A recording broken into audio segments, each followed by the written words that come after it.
बाजार में 10 मार्च को सभी सेक्टर लाल निशान में कारोबार करते नजर आए। ग्लोबल मंदी की आशंका से मेटल और आईटी शेयरों में दबाव नजर आया। वहीं कर्ज और महंगा होने के डर से रियल्टी और ऑटो शेयरों में भी दबाव दिखाई दिया था।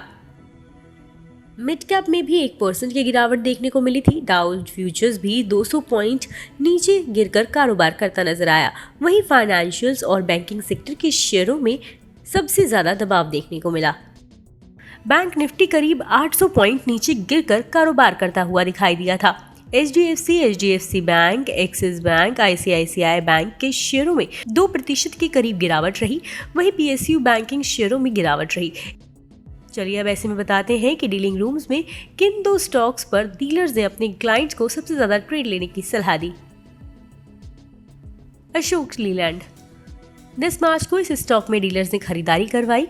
डीलर्स ने इस स्टॉक में BTST यानी आज खरीदने और कल बेचने की रणनीति अपनाने की सलाह दी थी। तो अगर आपने 10 मार्च को इसे खरीदा है तो अगले कारोबारी सत्र में इसे बेचकर अपना मुनाफा कमा सकते हैं। उन्होंने इस स्टॉक का लक्ष्य 148 से 150 रुपए तय किया है। शेयर में नई खरीदारी हुई। इसमें 12 लाख शेयरों का ओपन इंटरेस्ट बढ़ा है। पॉलीकैब। दूसरे स्टॉक के तौर पर डीलर्स ने पॉलीकैब के शेयरों में बिकवाली की राय अपने क्लाइंट्स को दी। शेयर में जल्द ब्लॉक डील होने की अटकलें लगाई जा रही हैं। HNIs ने बिकवाली की है जिससे ये स्टॉक 20 से 35 रुपए तक गिर सकता है। शेयर में 17% का ओपन इंटरेस्ट बढ़ा है।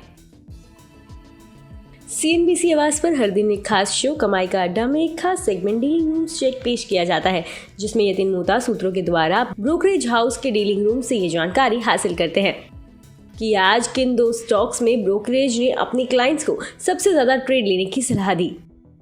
डीलर्स ने आज कौन से शेयर खरीदे और बेचे हैं और आज के टॉप ट्रेडिंग आइडियाज क्या है। इसके साथ ही किस वजह से डीलिंग रूम में इन स्टॉक्स पर दाव लगा है या किस स्टॉक में आने वाले दिनों में कितने रुपए तक और तेजी नजर आ सकती है। आज निवेशक किस स्टॉक में अपनी पोजीशन बना सकते हैं या किस में निवेशकों को बिकवाली करनी चाहिए। बता दें कि यहाँ मुहैया जानकारी सिर्फ सूचना हेतु दी गई है। मार्केट में निवेश बाजार जोखिमों के अधीन है। निवेशक के तौर पर पैसा लगाने से पहले हमेशा एक्सपर्ट से सलाह लें। मनी कंट्रोल की तरफ से किसी को भी पैसा लगाने की यहाँ कभी भी सलाह नहीं दी जाती है।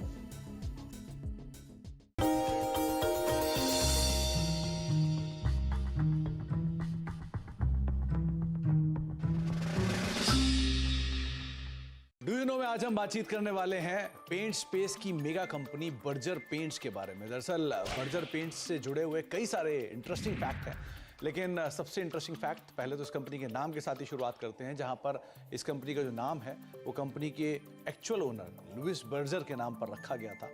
262 साल पहले इस कंपनी की शुरुआत हुई थी और ये कंपनी जर्मनी से शुरू हुई थी और धीरे धीरे मल्टीपल एक्विजिशंस और मर्जर्स के थ्रू होते होते यहाँ तक की स्थिति में पहुंची है। इसके अलावा कुछ इंटरेस्टिंग फैक्ट में ये भी है कि ये दुनिया की 14वीं सबसे बड़ी पेंट कंपनी है, एशिया की 4थी सबसे बड़ी पेंट कंपनी है और भारत की दूसरी सबसे बड़ी पेंट कंपनी के तौर पर शुमार है और करीब करीब 15 से लेके 20% के आसपास का मार्केट शेयर अपने स्पेस के अंदर कमांड करती है। हालांकि जो लीडर है उसका हाफ मार्केट शेयर है, लेकिन फिर भी कंपनी का एक स्ट्रॉन्ग मार्केट शेयर अभी भी कमांड करती है।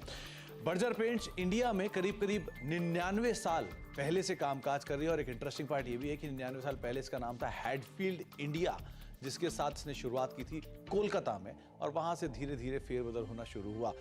Hero MotoCorp, royal Enfield, Ashok Leyland, Tata Motors, TVS, Yamaha, साथ ही साथ hero group, Honda group, Bajaj group, ये सब वो ग्रुप्स हैं जो कि बर्जर पेंट का पेंट यूज करते हैं और अलग अलग व्हीकल्स जो हैं कंपनी के वो इन प्रोडक्ट बर्जर के प्रोडक्ट्स के जरिए आप मार्केट में देख भी पा रहे हैं।